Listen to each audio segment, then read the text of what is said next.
आज हम जो बात करेंगे, आज हमारा टॉपिक है roles and responsibility of nurse in medical surgical setting. ठीक है, मैंने आपको लास्ट क्लास में समझाया था कि कुछ डिसीजेस होते हैं, ठीक है, जिनको अपन किससे ठीक करते हैं, थ्रू मेडिसिन ठीक करते हैं, है ना। लेकिन कुछ डिसीजेस होते हैं जिनमें हमें सर्जरी करना ही पड़ता है ना। तो ऐसी सेटिंग्स में, मतलब मेडिकल और सर्जिकल सेटिंग्स में, ठीक है, नर्स का क्या रोल है। ठीक है, ये एक आईएमपी क्वेश्चन है। ठीक है, ये जो क्वेश्चन है ये शॉर्ट नोट्स में पूछा गया है। ठीक है, कि नर्स का क्या रोल और रिस्पॉन्सिबिलिटी है मेडिकल सर्जिकल सेटिंग में। अब यहाँ पे मेडिकल सर्जिकल सेटिंग्स में जब अपन बता रहे हैं कि क्या रोल रोल है, ठीक है। हेलो, अभी ठीक है।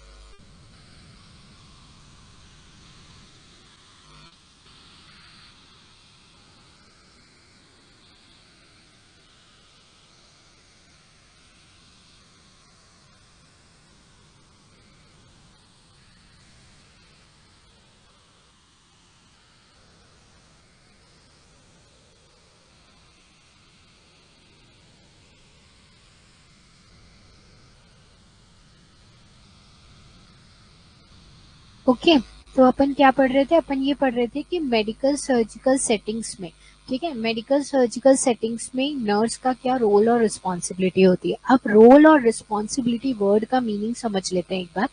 रोल का मतलब होता है भूमिका, ठीक है, कि एक नर्स जो होती है, ठीक है, वो इन सब जगहों में, सेटिंग्स मतलब जहाँ पे मेडिकल वार्ड है, सर्जिकल वार्ड है, सेटिंग का मतलब ये है यहाँ पे, ठीक है।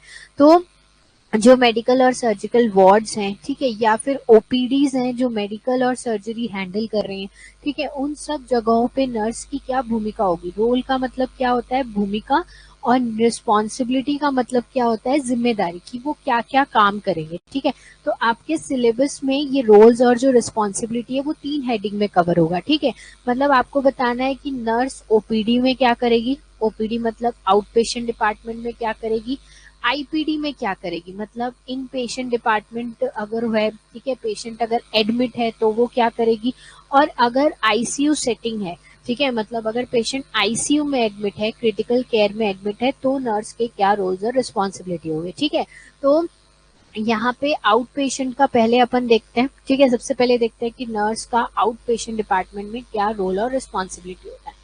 सबसे पहला, बीइंग अ नर्स की अगर हम बात करें तो नर्स का सबसे पहला काम होता है असेसमेंट करना। असेसमेंट का मतलब क्या है, जैसे देखो, ये ना आपको कब ज्यादा अच्छे से समझ में आता है, जैसे अगर आप कभी आप किसी फिजिशियन के क्लिनिक गए होंगे, है ना, कभी क्लिनिक गए होंगे, या किसी डॉक्टर के जैसे अगर अपन क्लिनिक जाते हैं जो उसका खुद का प्राइवेट क्लिनिक होता है, ठीक है, तो उसके प्राइवेट क्लिनिक में जाते हैं तो जाते साथ ही जो नर्स होती है,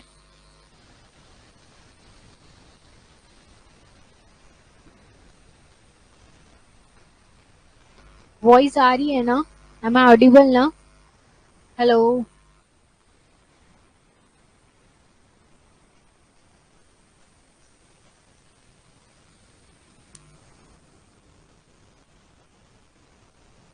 पीहू वॉइस ऑडिबल है ना।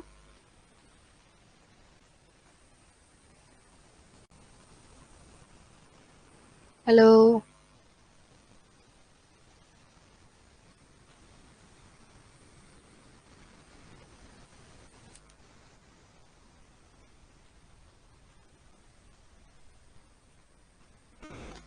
ओके, ठीक है, तो अपन क्या पढ़ रहे हैं, अपन पढ़ रहे हैं असेसमेंट वाला पोर्शन। ठीक है, असेसमेंट का मतलब क्या है यहाँ पे, कि जब भी हम किसी क्लिनिक में जाते हैं तो नर्स सबसे पहले जब तक डॉक्टर के पास हमारा नंबर आता है तब तक अपन क्या करते हैं, नर्स क्या करती है, हमारे वाइटल साइंस असेस करती है ना, वो हमारे वाइटल साइन असेस करती है। कई कई जगहों पे वेट मशीन रखी होती है, वो हमारा वेट वगैरह चेक करते हैं। ठीक है, या फिर कई जगहों पे क्या होता है, हिस्ट्री कलेक्शन भी होता है। ठीक है, तो असेसमेंट का मतलब ये है कि नर्स क्या करेगी, इनिशियल असेसमेंट। इनिशियल असेसमेंट मतलब वाइटल साइंस वगैरह चेक करेगी, कई क्लिनिक्स में हिस्ट्री भी लेती है नर्सेस, है ना। तो असेसमेंट का काम क्या है कि आपके जो वाइटल साइंस हो गया, वेट हो गया, ठीक है, ये सारी चीजें क्या करना, चेक करना, ये किसकी रोल और रिस्पॉन्सिबिलिटी के अंदर आता है, नर्स की, ठीक है। तो असेसमेंट में वो क्या करेगी, आपको पूरा जो आपका बेसिक चेकअप है वो करेगी, ठीक है।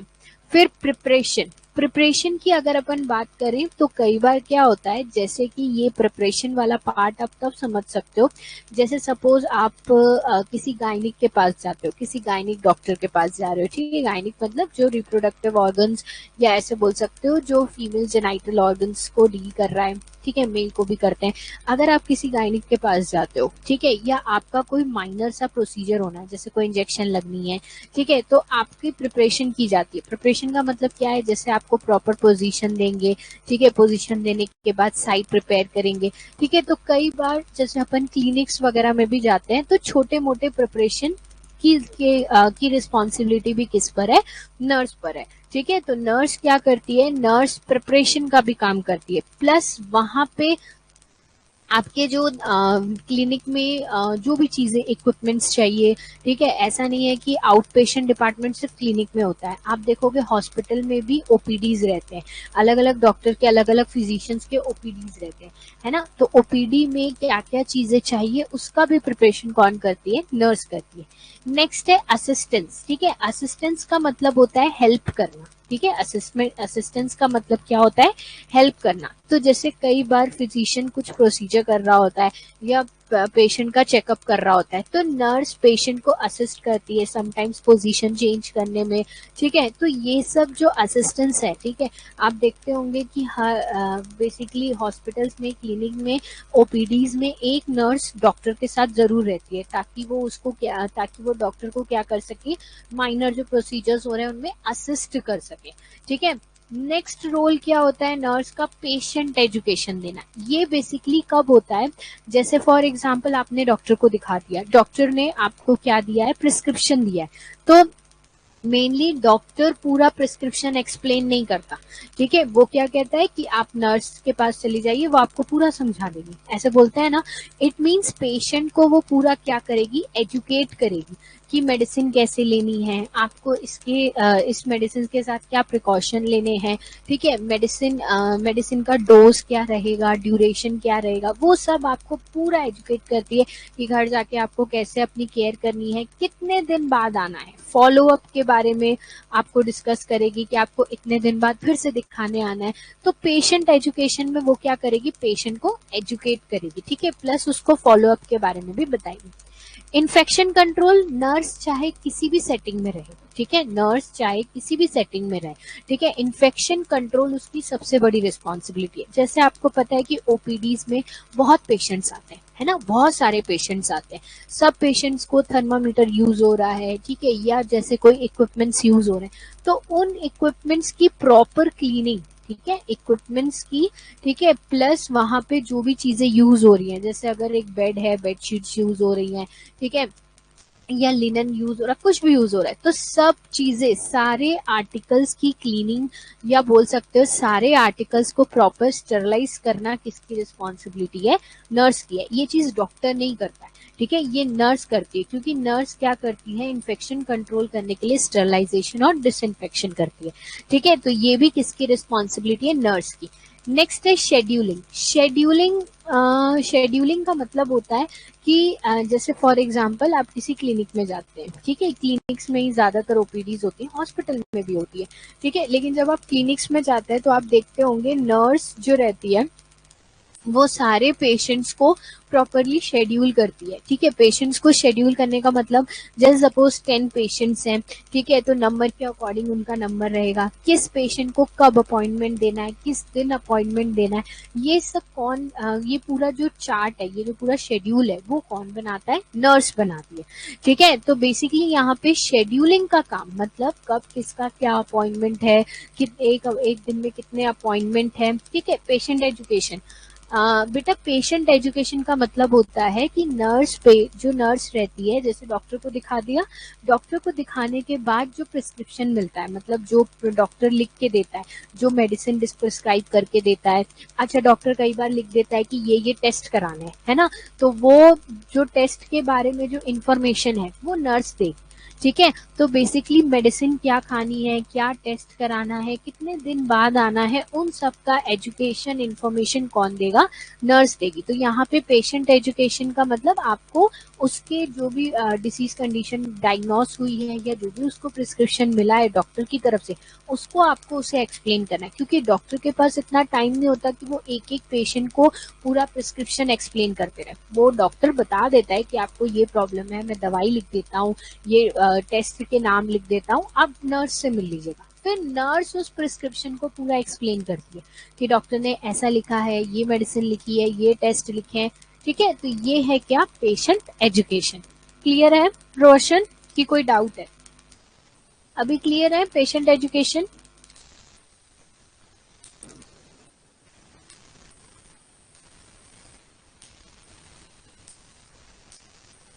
आगे बढ़े। डॉक्यूमेंटेशन,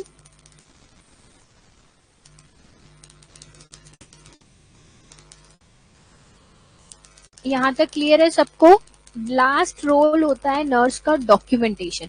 डॉक्यूमेंटेशन का मतलब है रिकॉर्ड कीपिंग। ठीक है, नर्स क्या करेगी? कितने पेशेंट आ रहे हैं, ठीक है, इन अ डे, ठीक है, इन अ डे कितने पेशेंट आ रहे हैं या कितने पेशेंट ने ओपीडी अटेंड किया है, ठीक है, उन सब का नाम, ठीक है, उनका एड्रेस, उनका मोबाइल नंबर, ये सब रिकॉर्ड मेंटेन करना होता है। ठीक है, इसी को अपन क्या बोलते हैं? डॉक्यूमेंटेशन बोलते हैं। ये सारा रिकॉर्ड कीपिंग भी कौन करता है? नर्स करती है। ठीक है, जैसे आपने देखा होगा कई कई क्लिनिक्स में डॉक्यूमेंटेशन एक रजिस्टर होता है, उसमें होता है, रजिस्टर में यहाँ पे सीरियल नंबर, डेट डली रहती है ऊपर, ठीक है, पेशेंट का नाम होता है, ठीक है, कई जगह पे एड्रेस भी पूछते हैं, ठीक है, कई जगह पे उनका मोबाइल नंबर भी लेते हैं, कई जगह पे ये जो रिकॉर्ड कीपिंग या डॉक्यूमेंटेशन होती है वो कंप्यूटर पे होती है ना, कंप्यूटर में डेटा डालते हैं। और नाउअडेज तो क्या होता है, कंप्यूटर में डेटा डालते हैं और आपको मैसेज आ जाता है कि आपका फलाने फलाने डॉक्टर का क्या है, अपॉइंटमेंट है। ठीक है, तो डॉक्यूमेंटेशन भी चाहे आप उसे पेपर पे करो, रजिस्टर में करो, या आप उसको कंप्यूटर में करो, वो आपके पॉलिसी के ऊपर है, वो आपके क्लिनिक की पॉलिसी या आपके हॉस्पिटल की पॉलिसी के ऊपर है। लेकिन रिकॉर्ड कीपिंग करना किसकी रिस्पॉन्सिबिलिटी है? नर्स की रिस्पॉन्सिबिलिटी। तो यहाँ पे पेशेंट एडमिट नहीं होता है, आउट पेशेंट डिपार्टमेंट में पेशेंट अपना आके डॉक्टर को दिखा के चला जाता है, लेकिन स्टिल उस दौरान तक, मतलब उसके आने से लेके उसके जाने तक, ठीक है, ये सारे रोल्स और जो जिम्मेदारियां हैं वो नर्स की होती है कि उसे असेस करना है, प्रिपेयर करना है, फिजिशियन को असिस्ट करना है, उसे एजुकेट करना है, ठीक है, इन्फेक्शन कंट्रोल के लिए प्रॉपर स्टेरलाइजेशन करना है, क्लीनिंग करना है, ठीक है, शेड्यूल बनाना है कब कौन से पेशेंट का अपॉइंटमेंट रहेगा, ठीक है, और जो भी पेशेंट्स आ रहे हैं उनकी इंफॉर्मेशन रिकॉर्ड मेंटेन करना है। ठीक है, तो यहाँ तक क्लियर है? पॉइंट्स क्लियर हैं ये सारे काम एक नर्स ओपीडी डिपार्टमेंट में, मतलब आउट पेशेंट डिपार्टमेंट में करती है। आगे बढ़े, ये क्लियर है?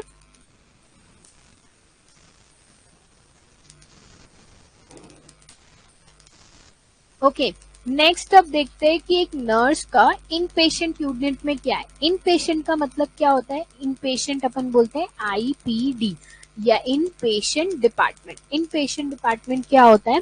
जब कोई पेशेंट, ठीक है, वार्ड में आके एडमिट हो जाता है, ठीक है, जब वो कोई भी पेशेंट एडमिट हो जाता है, ठीक है, बेसिकली हॉस्पिटल्स में ही एडमिट होते हैं या जो नर्सिंग होम्स वगैरह होते हैं, अगर कोई पेशेंट एडमिट हो जाता है और स्पेसिफिकली अगर वो मेडिकल या सर्जिकल वार्ड में एडमिट हुआ है, तो तब नर्स क्या करेगी? ठीक है, मतलब तब नर्स का क्या रोल एंड रिस्पॉन्सिबिलिटी होगा?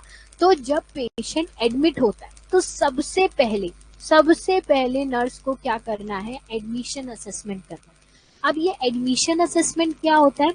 एडमिशन असेसमेंट का मतलब होता है कि जब पेशेंट वार्ड में आया, ठीक है, जब पेशेंट वार्ड में आया तब उसके वाइटल साइंस चेक करने हैं, ठीक है, उसका पूरा असेसमेंट करना है, ठीक है, उसको पूरा, मतलब एक तरीके से पूरा चेक करना है, ठीक है, कि कहीं उसको कोई इंजरी तो नहीं है, कोई बेड सोर तो नहीं है, कोई घाव तो नहीं है, ये सब चीजें। क्योंकि कई बार क्या होता है, कई बार ऐसा होता है कि पेशेंट एडमिट होता है, ठीक है, और उसके रिलेटिव्स बोलते हैं कि जब हम यहाँ आए थे तब हमें ये चोट नहीं लगी थी, यहाँ पे हॉस्पिटल में आने के बाद हमें ये इंजुरी हो गई है या हमें ये चोट लग गई है ना। तो अगर हम एडमिशन असेसमेंट करके रखते हैं तो एडमिशन असेसमेंट में हम हर चीज डॉक्यूमेंट करते हैं कि भाई इनको ये दिक्कत है, ये इस दिक्कत के नाम से आए हैं, ठीक है, इनको पहले से ये यहाँ पे चोट लगी है या यहाँ पे इंजुरी हुई, वो सब चीजें पहले से मेंशन कर रहे हैं, ठीक है। तो हमारे पास क्या है, एक प्रूफ है कि हमने एडमिशन के टाइम पे असेसमेंट कर लिया। तो एडमिशन के टाइम पे अगर हम असेसमेंट कर लेते हैं तो हमको एक बेसलाइन डेटा मिल जाता है कि भाई पेशेंट किस तकलीफ से, किस चीफ कंप्लेन से आया है, तो आगे की प्लानिंग करना क्या हो जाता है, इजी हो जाता है। तो यहाँ पे एडमिशन असेसमेंट का मतलब ये है कि पेशेंट एडमिट होने आए हैं तो आपको थोड़ी सी इन डेप्थ असेसमेंट करनी होगी, ठीक है। मतलब इन डेप्थ असेसमेंट मतलब उसका पूरा बॉडी एक तरीके से हेड टू टू एग्जामिनेशन करके आपको एक तरीके से पूरा असेसमेंट करना होगा, ठीक है, ताकि आपको पता चल सके कि चीफ कंप्लेन क्या है, पेशेंट की कंप्लेन्स क्या है, उसको क्या हेल्थ इश्यूज आ रहे हैं, क्योंकि जब तक हमें पता नहीं होगा कि उसको क्या हेल्थ इश्यू आ रहे हैं अपन केयर प्लान नहीं बना पाएंगे। मतलब फॉर एग्जाम्पल अगर पेशेंट आके बोल रहा है कि मुझे 2 दिन से बहुत ज्यादा फीवर है, ठीक है, तो हमारी जितनी भी केयर होगी वो किस पर डिपेंडेंट होगी कि हमें इसका फीवर कम करना है ना। तो बेसिकली यहाँ पे हमें पेशेंट का असेसमेंट करना इसीलिए जरूरी है ताकि हम उसको प्रॉपर केयर दे पाए, ठीक है। तो यहाँ पे केयर प्लानिंग करने के लिए भी हमें असेसमेंट चाहिए, ठीक है। अगर सपोज पेशेंट आके एडमिट हो गया, ठीक है, आपके वार्ड में, और आपने उससे बात नहीं की, उससे कुछ पूछा नहीं, ठीक है, तो क्या आप उसे केयर दे पाओगे, नहीं दे पाओगे। तो आपको पहले उसको असेस करना है, उसको देखना है, उसको समझना है, फिर आपको उसे क्या देनी है, उसको नीड के अकॉर्डिंग, ठीक है, आपको उसकी नीड के अकॉर्डिंग क्या देनी है, केयर प्लान करना है, ठीक है। अब पेशेंट जब एडमिट होता है, देखो ओपीडी में क्या होता है, पेशेंट आता है, डॉक्टर को दिखाता है और चला जाता है ना, लेकिन आईपीडी में ऐसा नहीं होता। इन पेशेंट डिपार्टमेंट में पेशेंट रहता है, पेशेंट वहां पे 24 आवर्स या उससे ज्यादा टाइम वो वहां पे क्या होता है, रहता है, एडमिट हुआ है ना वो। तो उसको मॉनिटरिंग करना, मॉनिटरिंग का मतलब क्या है, हर 2 घंटे में वाइटल साइन चेक करना, यूरिन हो रही है या नहीं, स्टूल पास हो रहा है कि नहीं, 24 आवर्स में वाइटल साइन चेक करते रहना है, पेशेंट को कोई वाइटल साइन में फ्लक्चुएशंस तो नहीं आ रहे हैं, तो उसकी मॉनिटरिंग करना बहुत जरूरी है, ठीक है। अगर हम मॉनिटरिंग नहीं करेंगे तो अचानक से, अगर सपोज अगर हम मॉनिटरिंग नहीं कर रहे और अचानक से पेशेंट का बीपी फॉल हो गया, तो अपन कुछ कर पाएंगे क्या, नहीं। लेकिन अगर पेशेंट का मॉनिटरिंग कर रहे हैं और हमें पैटर्न समझ में आ रहा है कि हाँ बीपी फॉल हो रहा है, तो बहुत फॉल होने से पहले ही हम डॉक्टर को बता देंगे, है ना। तो मॉनिटरिंग मतलब उसको कंटिन्यूअस ऑब्जर्व करते रहना, ठीक है। अब पेशेंट कितना क्रिटिकल है उसके हिसाब से क्या होती है, मॉनिटरिंग होती है, ठीक है। Next next function, next role and responsibility, medication administration. ये तो नर्स का सबसे बड़ा रोल है, ठीक है, कि अगर एक पेशेंट एडमिट हुआ है, ठीक है, चाहे उसको ओरल मेडिसिन चल रही हो, चाहे उसको आईवी मेडिसिन मतलब इंट्रावेनस चल रही हो, मेडिसिन उसको किसी भी रूट की चल रही हो, रिस्पॉन्सिबिलिटी किसकी है, वो नर्स की है, ठीक है। अगर ओरल भी चल रही है तो भी नर्स की है, ठीक है। वॉइस नहीं आ रही है धीरज, हेलो बेटा, एक बार बता देंगे कि वॉइस नहीं आ रही है।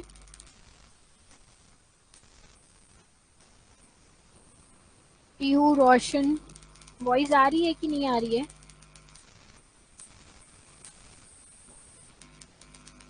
वॉइस ब्रेक हो रही है, वॉइस ब्रेक हो रही है बेटा,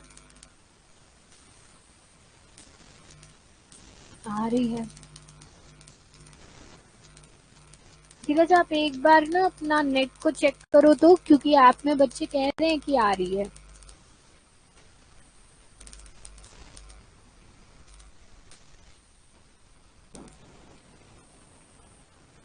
ठीक है। चलो आगे देखते हैं, ठीक है। अपन क्या बोल रहे थे, मेडिकेशन, ठीक है, चाहे ओरल मेडिकेशन हो चाहे आईवी मेडिकेशन हो, ठीक है, मैं यहाँ पे मेडिकेशन की बात कर रही हूँ, चाहे उसका रूट कोई भी हो, ठीक है, वो नर्स की रिस्पॉन्सिबिलिटी है कि आप उसको, पेशेंट को क्या देना है, मेडिकेशन देना है, ठीक है। तो मेडिकेशन एडमिनिस्ट्रेशन एक बहुत बड़ी रिस्पॉन्सिबिलिटी है, ठीक है, क्योंकि आपको प्रॉपर डोज, प्रॉपर रूट ठीक है, right patient, right dose, right route और राइट टाइम पर आपको क्या करना है, मेडिकेशन देना है, ठीक है। और अगर पेशेंट क्रिटिकल है तो वो तो फुल्ली आप पर डिपेंडेंट है ना। तो मेडिकेशन एडमिनिस्ट्रेशन ये बहुत बड़ी रिस्पॉन्सिबिलिटी है, क्योंकि कई बार इसी में गलती होने के कारण पेशेंट की तबीयत में या पेशेंट के हेल्थ स्टेटस में क्या होता है, चेंजेस आ जाते हैं, है ना। तो मेडिकेशन एडमिनिस्ट्रेशन एक रोल है। नेक्स्ट है पर्सनल केयर। अब यहाँ पे डिपेंड करता है कि पेशेंट इंडिपेंडेंट है कि डिपेंडेंट है। अब यहाँ पे इंडिपेंडेंट और डिपेंडेंट समझना पड़ेगा कि क्या होता है। जैसे कि जब पेशेंट एडमिट हो रहा है, ठीक है, या पेशेंट एडमिट है, उस दौरान क्या वो अपने काम खुद से कर पा रहा है, खुद क्या वो खुद काम मतलब जैसे अपनी हाइजीन मेंटेन कर पा रहा है, ठीक है, अपना ईटिंग वाला पार्ट खुद से कर पा रहा है कि नहीं, ठीक है, जैसे पोजीशन चेंज वगैरह ये सब वो कर पा रहा है कि नहीं, हाइजीन मेंटेन मतलब ब्रशिंग कर पा रहा है कि नहीं, अपना खुद से बात ले पा रहा है कि नहीं ले पा रहा है। अगर वो ले पा रहा है तो नर्स उसको सिर्फ असिस्ट करेगी, मतलब उसको देखेगी, उसको अगर थोड़ी बहुत हेल्प की जरूरत होगी तो कर देगी, ठीक है। लेकिन अगर सपोज पेशेंट पूरा डिपेंडेंट है मतलब वो खुद से ब्रश नहीं कर पा रहा, फेस वॉश नहीं कर पा रहा, नहा नहीं पा रहा, अपने से खाना नहीं खा पा रहा, तो यहाँ पे नर्स की रिस्पॉन्सिबिलिटी बनती है कि वो उसको पूरी केयर देगी, मतलब उसको वहां पे पूरी नर्सिंग केयर मिलेगी, मतलब उसका हाइजीन भी नर्स मेंटेन करेगी, उसको खाना भी नर्स खिलाएगी, ठीक है। सब चीज फिर किसकी रिस्पॉन्सिबिलिटी है, नर्स की रिस्पॉन्सिबिलिटी बन जाती है, ठीक है। तो यहाँ पे पेशेंट की पर्सनल केयर का मतलब यहाँ पे हाइजीन है, ठीक है, उसकी हाइजीन मेंटेन करना किसकी रिस्पॉन्सिबिलिटी है, नर्स की। लेकिन आपको पहले पेशेंट का एक्टिविटी लेवल असेस करना है कि वो इंडिपेंडेंट है कि डिपेंडेंट है, ठीक है। अगर वो इंडिपेंडेंट है तो जस्ट उसकी हेल्प करना आपका काम है, लेकिन अगर वो पूरा ही आप पर डिपेंडेंट है, वो कुछ भी नहीं कर पा रहा है, तो आपको उसे पूरी नर्सिंग केयर देनी है। क्लियर है, अभी यहाँ तक पॉइंट्स क्लियर है, यहाँ तक किसी को कोई डाउट तो नहीं है, ठीक है। नेक्स्ट अब अपन बात करते हैं वुंड और पोस्ट ऑप केयर की, ठीक है। अब ये पोस्ट ऑप क्या होता है, पोस्ट ऑप का मतलब होता है आफ्टर ऑपरेशन। यहाँ पे पोस्ट ऑप का मतलब क्या है, पोस्ट ऑपरेटिव केयर, मतलब आफ्टर ऑपरेशन, ठीक है। चाहे कोई भी ऑपरेशन हो, चाहे लेप्रोस्कोपी हो, चाहे ओपन हो, ठीक है, हर ऑपरेशन के बाद आपको केयर की जरूरत होती है, ठीक है। क्योंकि एक वुंड बनता है, एक घाव बनता है, क्योंकि इंसिजन किया गया है, ठीक है, प्लस और भी चीजें होती हैं, वाइटल साइंस फ्लक्चुएट होते हैं, ठीक है। तो यहाँ पे आपको आफ्टर केयर की क्या है, ज्यादा जरूरत है, ठीक है। तो वुंड केयर करना है, वुंड केयर मतलब प्रॉपर वुंड की ड्रेसिंग करनी है, वुंड को क्लीन करना है, वुंड को ऑब्जर्व करते रहना है कि कहीं उसमें इन्फेक्शन तो नहीं हो रहा है। ये सब किसके अंदर आता है, वुंड केयर और पोस्ट ऑप केयर के अंदर आता है। पोस्ट ऑप में क्या है, जैसे पेशेंट ऑपरेशन होके बाहर आया है, ठीक है, गुड इवनिंग श्वेता, ठीक है, पेशेंट ऑपरेशन से बाहर आया, ऑपरेशन थिएटर से बाहर आया, तो आपको उसके वाइटल साइन चेक करना है, आते साथ ही उसको खिलाने पिलाने नहीं लग जाना है, ठीक है, क्योंकि पेशेंट को एनेस्थीसिया दिया होता है। तो ये सब केयर आपको ध्यान रखनी है कि पेशेंट का थोड़ा कॉन्शियसनेस लेवल चेक करना है। ये सारी चीजें किसकी रिस्पॉन्सिबिलिटी है, नर्स की। नेक्स्ट है डिस्चार्ज एजुकेशन, ठीक है। डिस्चार्ज एजुकेशन, जैसे पेशेंट अब एडमिट हुआ है तो पूरे टाइम तो वो हॉस्पिटल में नहीं रहेगा, कभी ना कभी उसका डिस्चार्ज होगा। तो डिस्चार्ज के टाइम पे डॉक्टर बोल देता है कि हम आपका डिस्चार्ज कर रहे हैं, लेकिन आफ्टर डिस्चार्ज आपको घर जाके कैसे मेडिसिन लेनी है, मतलब आपको पूरा एजुकेशन की आपको घर में कैसे करना है, ठीक है। अगर वुंड है तो ड्रेसिंग कैसे करनी है, फॉलो अप के लिए कब आना है।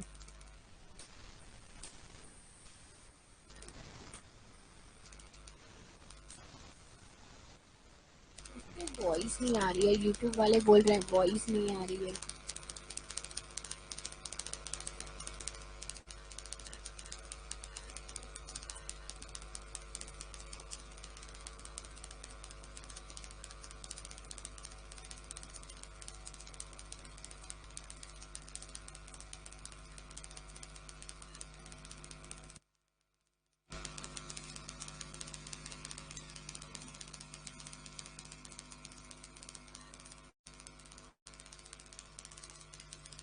ठीक है, तो अगर पेशेंट घर जा रहा है, ठीक है, तो उसे क्या देनी है, डिस्चार्ज एजुकेशन देना है, मतलब जब वो घर जा रहा है, ठीक है, तो उसे अपनी केयर कैसे करनी है। इसमें आप फैमिली को भी एजुकेशन दे सकते हो।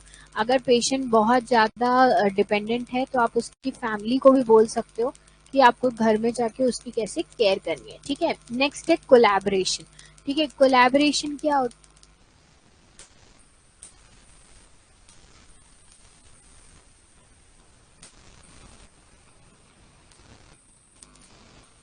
ठीक है। तो कोलैबोरेशन करने का मतलब क्या होता है, नर्स अकेले काम नहीं करती है, ठीक है। नर्स जो होती है वो और लोगों के साथ, जैसे फॉर एग्जांपल फिजियोथेरेपिस्ट के साथ, ठीक है, अगर पेशेंट को फिजियोथेरेपी की जरूरत है तो वो फिजियोथेरेपी के साथ कोलैबोरेट करेगी, कांटेक्ट करेगी, ठीक है। अगर सपोज पेशेंट को डाइटिशियन की जरूरत है, ठीक है, तो वो डाइटिशियन के साथ कोलैबोरेट करेगी। सपोज पेशेंट के टेस्ट कराने हैं तो वो लैब टेक्नीशियन, तो ऐसे जो एक नर्स होती है वो अपने अकेले हर काम नहीं कर सकती, ठीक है। वो क्या होती है, अलग अलग लोगों के साथ कोलैबोरेशन करती है, मतलब कनेक्शन बनाती है, कम्युनिकेशन करके पेशेंट को क्या देती है, केयर देती है, ठीक है। क्योंकि वो हर चीज नहीं कर सकती, नर्स जो है वो फिजियोथेरेपी का भी काम नहीं कर सकती, डाइटिशियन का काम भी नहीं कर सकते, इन सब के लिए अलग अलग डिपार्टमेंट्स होते हैं, पर नर्स को कोलैबोरेट करना होता है, मतलब नर्स को पेशेंट के लिए वो सारी फैसिलिटीज क्या होती है, लाके देनी होती है। नेक्स्ट है रिकॉर्ड कीपिंग। रिकॉर्ड कीपिंग बहुत जरूरी है कि पेशेंट कब आया।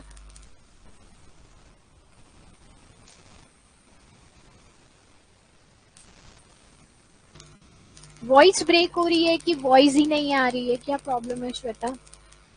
बाकी लोग को भी, पीहू और रोशन, वॉइस नहीं आ रही है क्या?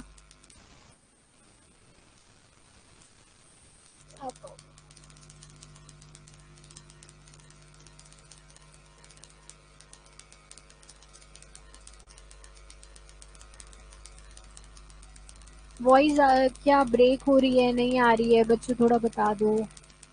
वॉइस क्लियर है ना अभी, रोशन और पीहू?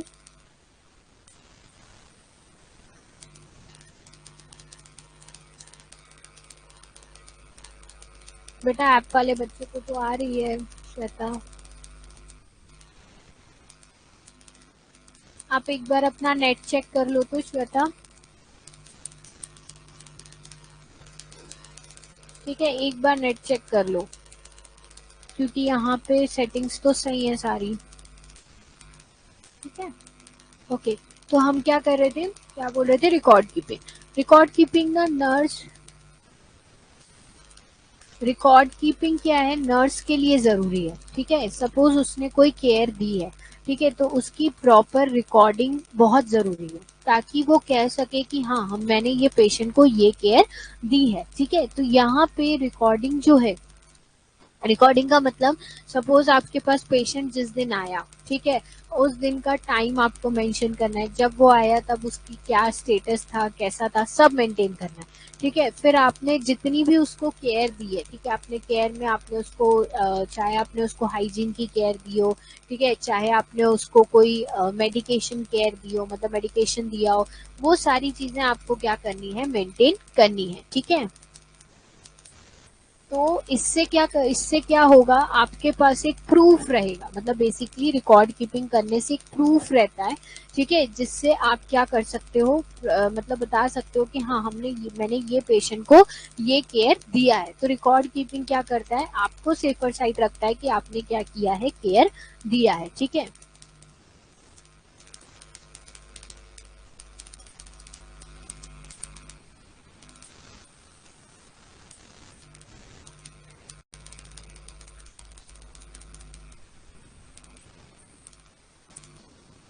ठीक है, तो यहाँ पे रिकॉर्ड कीपिंग क्या है, नर्स के लिए एज अ प्रूफ का काम करता है, ठीक है। अब नेक्स्ट अपन बात करते हैं सेफ्टी मेजर्स, ठीक है। सेफ्टी मेजर्स क्या होता है, देखो, पेशेंट के साथ जो है नर्स 24 आवर्स रहती है, ठीक है। नर्स पूरे टाइम कौन रहता है, नर्स रहती है, भले भले उनकी शिफ्ट चेंज होती है, 3 शिफ्ट्स में नर्स आती है, लेकिन उनके साथ कौन रहता है पूरे टाइम, नर्स रहती है, ठीक है।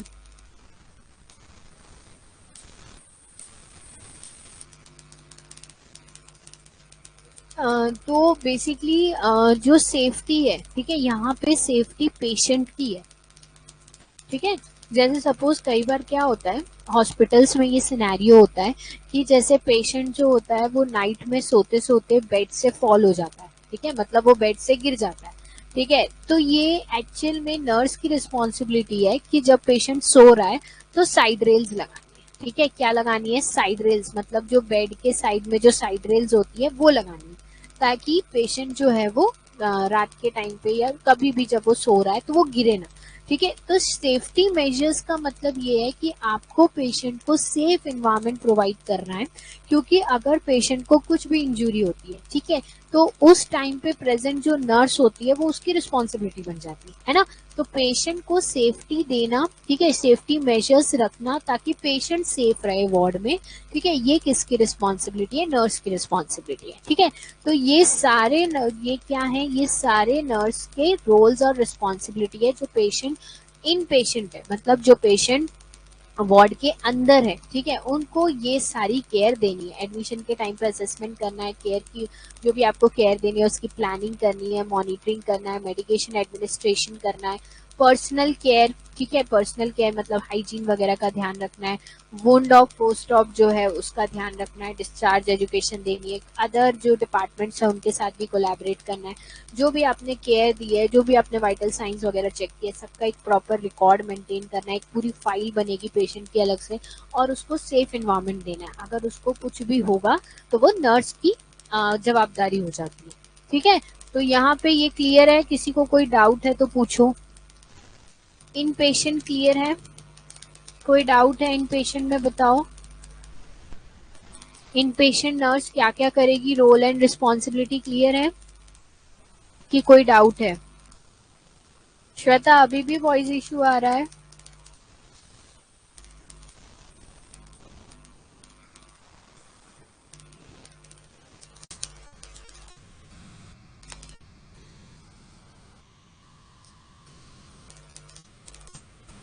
क्या यस रोशन पूरा लिखो। क्या बोल रहे हो रोशन, यस मतलब?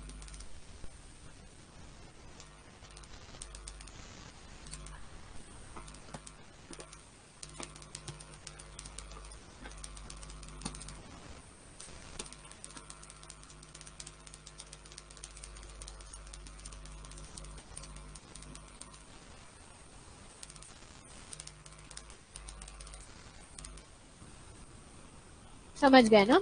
ओके चलो अब आगे बढ़े। नेक्स्ट अपन देखेंगे इंटेंसिव केयर यूनिट, मतलब अगर कोई नर्स आईसीयू में है, ठीक है, और वो पेशेंट को केयर दे रही है। बेसिकली क्या होता है, अगर हम स्टैंडर्ड रेशियो की बात करें, ये क्वेश्चन पूछता भी है कि अगर हम आईसीयू में काम कर रहे हैं तो नर्स पेशेंट का रेशियो क्या होता है। नर्स पेशेंट का रेशियो का मतलब होता है कि स्टैंडर्ड, ये मैं स्टैंडर्ड की बात कर रही हूँ कि एक नर्स को देखने के लिए एक पेशेंट होता है।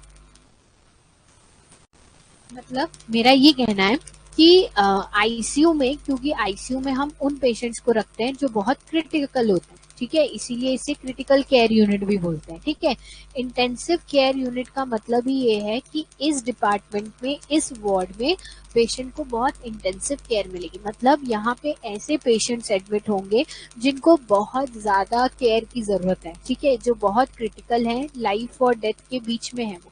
ठीक है, तो ऐसे यूनिट्स में नर्स की जो रिस्पॉन्सिबिलिटी होती है वो बहुत बढ़ जाती है।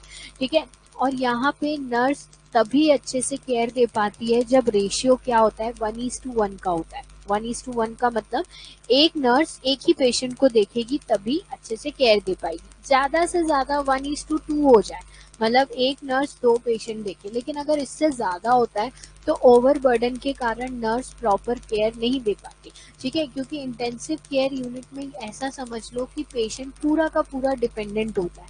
ठीक है, पूरा का पूरा डिपेंडेंट होता है, मतलब नर्स का रोल बढ़ जाता है। ठीक है, क्योंकि उसको पेशेंट को पूरी केयर देनी होती है। ठीक है, तो यहाँ पे डिपेंडेंसी जो है वो पेशेंट के ऊपर, वो क्या हो जाती है, पेशेंट की नर्स के ऊपर डिपेंडेंसी बढ़ जाती है। यहाँ पे सबसे पहला जो रोल होता है वो कंटिन्यूस मॉनिटरिंग होता है, क्योंकि आईसीयू में, क्योंकि आईसीयू में सबसे बड़ा प्रॉब्लम ये है कि पेशेंट की जो हेल्थ स्टेटस है वो मिनट्स में चेंज हो जाते हैं। ठीक है, क्योंकि वो इतने क्रिटिकल कंडीशन में वहां पे एडमिट होते हैं कि आप देखोगे कि आपको 1 घंटे पहले वो पेशेंट ठीक दिख रहा होता है, 1 घंटे बाद पता नहीं उसे क्या होता है कि उसका बीपी फॉल हो जाता है या उसके हार्ट रेट बढ़ जाते हैं। तो आपको वहां पे कंटिन्यूस मॉनिटरिंग करना है। देखो, एक होता है मॉनिटरिंग, ठीक है, जो अपन ठीक है। एक होता है मॉनिटरिंग और एक होता है कंटिन्यूअस मॉनिटरिंग। दोनों वर्ड में बहुत डिफरेंस है। ठीक है, कैसा डिफरेंस है वो अपन समझते हैं। ठीक है, मॉनिटरिंग का मतलब क्या होता है कि आपने क्या किया, एक चार्ट बनाया। ठीक है, हर 2 घंटे में आके वाइटल साइंस क्या कर रहे हैं, चेक कर रहे हैं। ठीक है, खुद आ रहे हैं मैनुअली वाइटल साइंस को क्या कर रहे हैं, चेक कर रहे हैं। कंटिन्यूअस मॉनिटरिंग में क्या होता है, आपने पेशेंट के साथ जो है वो मॉनिटर कनेक्ट कर दिया है। ठीक है, कार्डियक मॉनिटर कनेक्ट कर दिया है और उस मॉनिटर में आप कंटिन्यूअसली, ठीक है, हर 10 मिनट्स 5 मिनट्स, हर 10 मिनट्स 5 मिनट्स में आप क्या कर रहे हैं, उसमें देख रहे हैं। चैटिंग नहीं कर रहे हैं, पर आप कंटिन्यूअसली उस मॉनिटर में क्या कर रहे हैं, पेशेंट के वाइटल साइन देखते रह रहे हैं कि भाई कुछ वाइटल साइंस में फ्लक्चुएशंस तो नहीं आए। ठीक है, तो इससे क्या होता है कि जब हम कंटिन्यूअस मॉनिटरिंग की बात करते हैं तो आईसीयू में सिर्फ मॉनिटरिंग नहीं होती। आईसीयू में आप 2 घंटे में करोगे तो 2 घंटे में तो पेशेंट की डेथ हो जाएगी। तो यहाँ पे आपको कंटिन्यूअस मॉनिटरिंग की जरूरत है, जिसके लिए आपको मॉनिटर्स लगेंगे, मशीन्स लगेंगी जो मैनुअली काम नहीं करेगी, जो ऑटोमेटिक काम करेंगे। ठीक है, तो यहाँ पे आपको मॉनिटर्स चाहिए। ठीक है, जो आप पेशेंट के बॉडी से कनेक्ट करोगे, जो आपको कंटिन्यूअसली क्या देंगी, इंफॉर्मेशन देंगी। ठीक है, नेक्स्ट आपका है इक्विपमेंट मैनेजमेंट। आईसीयू में number of machines, number of equipments लगते हैं, जैसे कि डिफिब्रिलेटर चाहिए, वेंटिलेटर चाहिए, और कब किसकी यूज पड़ जाए पता नहीं, समझ में नहीं आता। ठीक है, तो आपको बीइंग अ नर्स, अगर आप आईसीयू नर्स हैं तो वहां पे आपको इक्विपमेंट्स, ठीक है, मेजरली वेंटिलेटर, ठीक है, डिफिब्रिलेटर, ये सब आपके पास रेडी होने चाहिए। क्यों रेडी होने चाहिए, कि भाई अगर फॉर एग्जांपल अचानक से किसी का किसी को कई बार वार्ड में ही कार्डियक अटैक आ जाता है, तो आपके पास डिफिब्रिलेटर होना चाहिए ताकि आप इलेक्ट्रिक शॉक डिलीवर कर सको। कई बार पेशेंट का रेस्पिरेशन, ब्रीथिंग जो है वो कई बार बहुत लो चला जाता है एकदम से, तो आपके पास वेंटिलेटर रेडी होना चाहिए। तो जितने भी इक्विपमेंट्स आईसीयू में यूज होंगे, ठीक है, वो सारे इक्विपमेंट को प्रॉपरली मैनेज करना, उनकी वर्किंग चेक करना, ये सब किसकी रिस्पॉन्सिबिलिटी है, आईसीयू में जो भी नर्स है उसकी रिस्पॉन्सिबिलिटी है। ठीक है, नेक्स्ट है इमरजेंसी रिस्पॉन्स। मैंने पहले ही बोला कि पेशेंट अगर आईसीयू में एडमिट है, ठीक है, तो वो क्रिटिकल होगा। ठीक है, और क्रिटिकल पेशेंट कभी भी इमरजेंसी कंडीशन में जा सकता है। जैसे यूजुअली लोगों के साथ क्या होता है, ये चीज होती है कि जैसे पेशेंट एडमिट है, ठीक है, रात के टाइम पे या बेसिकली कभी भी पेशेंट की अचानक से हार्ट रेट ड्रॉप हो गई, ठीक है, हार्ट रेट ड्रॉप हो गई, ब्रीथिंग ड्रॉप हो गई, बीपी फॉल हो गया, ठीक है, तो अचानक से सीपीआर स्टार्ट करना पड़ रहा है। ठीक है, तो इमरजेंसी रिस्पांस का मतलब ये है कि अगर कोई आईसीयू नर्स है तो उसको कभी भी कोई भी इमरजेंसी आएगी तो उसको उस इमरजेंसी के लिए क्या होना है, प्रिपेयर्ड रहना है। ठीक है, प्रिपेयर्ड का मतलब है कि इमरजेंसी ड्रग्स रेडी रखने हैं। ठीक है, अगर सीपीआर देना पड़े तो सीपीआर के लिए भी रेडी रहना है। तो ये सब चीजें इमरजेंसी रिस्पॉन्स एक आईसीयू नर्स को देना पड़ेगा। ठीक है, वरना वो पेशेंट की क्या हो सकती है, डेथ हो सकती है। नेक्स्ट है प्रोसीजर असिस्टेंस। प्रोसीजर असिस्टेंस का मतलब होता है कि कुछ प्रोसीजर्स होते हैं, जैसे इंट्यूबेशन करना, ठीक है, बोलते हैं ना जो एयरवे डालते हैं, ठीक है, एयरवे डालते हैं, ठीक है, ओरली जो एयरवे डालते हैं उसको इंट्यूबेशन बोलते हैं।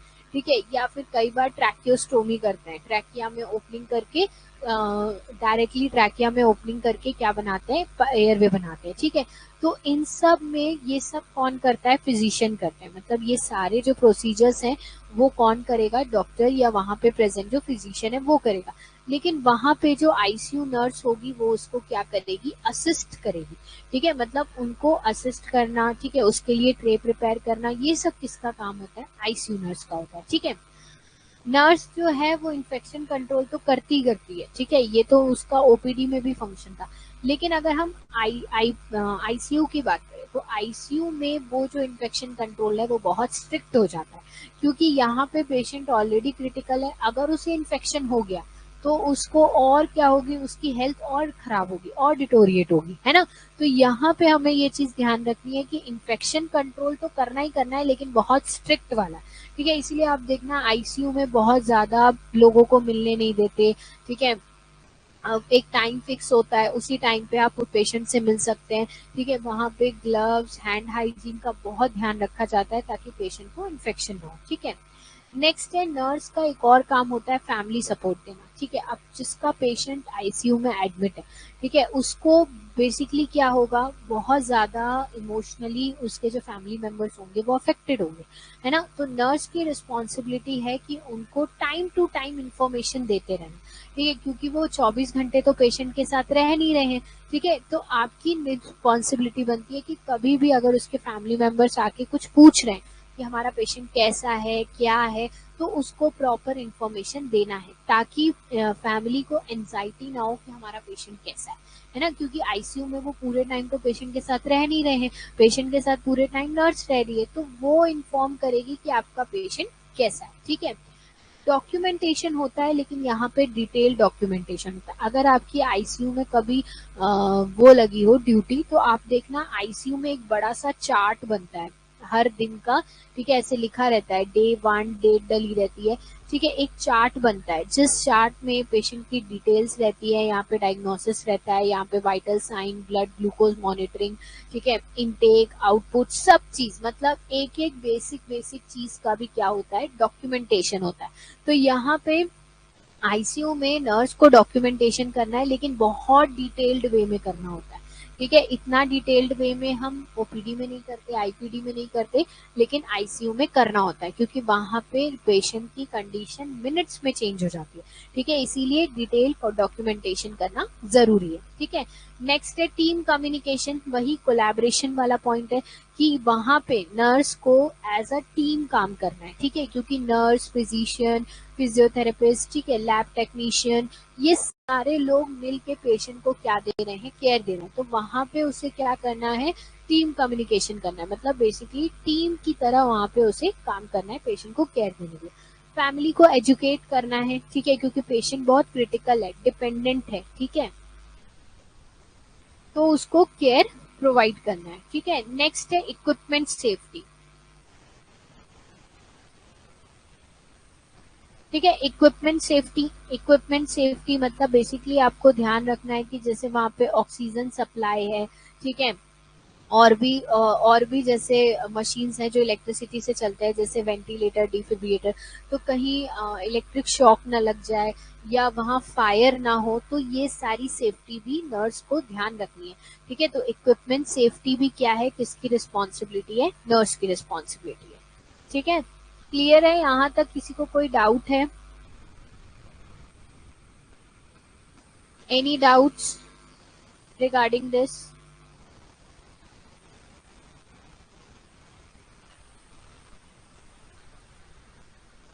कोई डाउट है? समझ में आया कि आईसीयू में जो, अगर सपोज ये क्वेश्चन इस नाम से भी आ सकता है कि role and responsibility of ICU nurse, तो भी आपको यही लिखना है, ठीक है। And role and responsibility of nurse in ICU, तो भी आपको यही सारे पॉइंट्स कवर करने हैं, ठीक है। तो आज की क्लास यही एंड करते हैं, क्योंकि वॉइस का थोड़ा इशू आ रहा है। नेक्स्ट क्लास में अपन ए सेप्सिस पढ़ेंगे, ठीक है। तो आज जो हमने पढ़ा वो ये था कि roles and responsibility of nurse in different settings, ठीक है, मेडिकल सर्जिकल सेटिंग्स में, ओपीडी में देखा, आईपीडी में देखा और आईसीयू में देखा। क्लियर है यहाँ तक?